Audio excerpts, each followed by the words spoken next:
beautiful Art Deco design. You see the two big engines, you'll see the gear starting to retract very shortly. So in the 1930s, the British government realised that as war approached with Germany, they had very little idea of what the Germans are doing to increase the size of their military.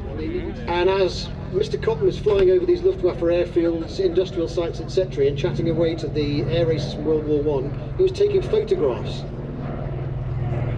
Coming in from the left, the Lockheed 12A Electra.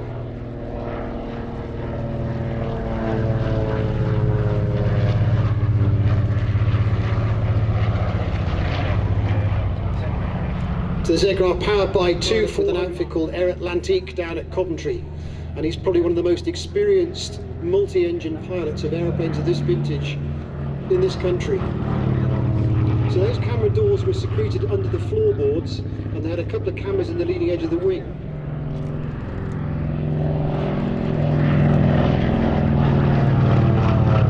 Lovely sound. So the aircraft was exported to America, and then a collector who owned a lot of the airplanes here, he towards the camera, so that nose landing light on, putting up to a lovely big wing over. And there you can see the registration on the bottom, Golf Alpha Foxtrot Tango Lima.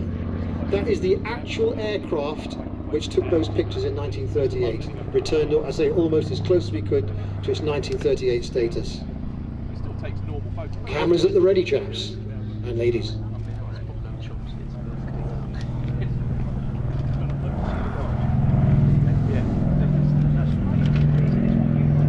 Lovely, graceful aircraft. Probably up to about 140 knots there as he passes by.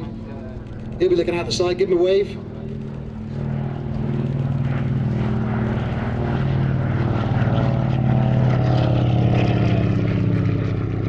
Lovely airplane, but it's actually got a little bit of a nasty handling.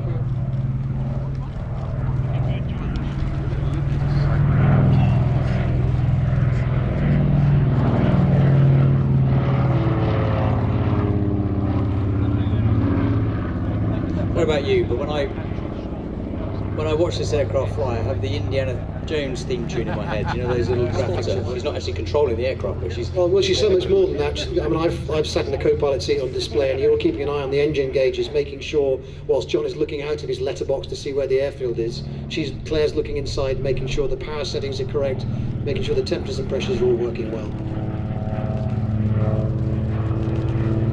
That is a beautiful aeroplane.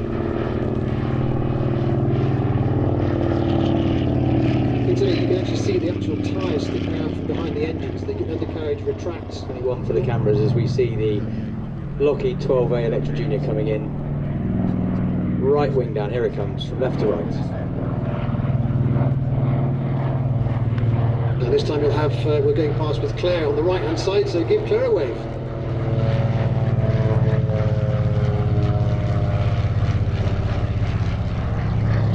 And goodbye, John.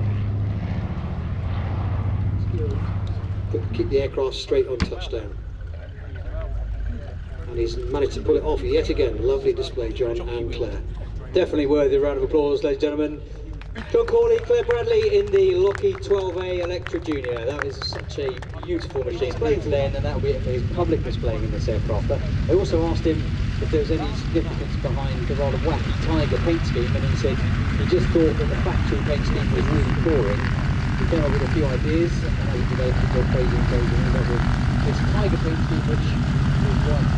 It was bigger. We have to use it for morning. Steve hasn't got to use it. I did think about putting it in a big figure, but I'm not going to do it.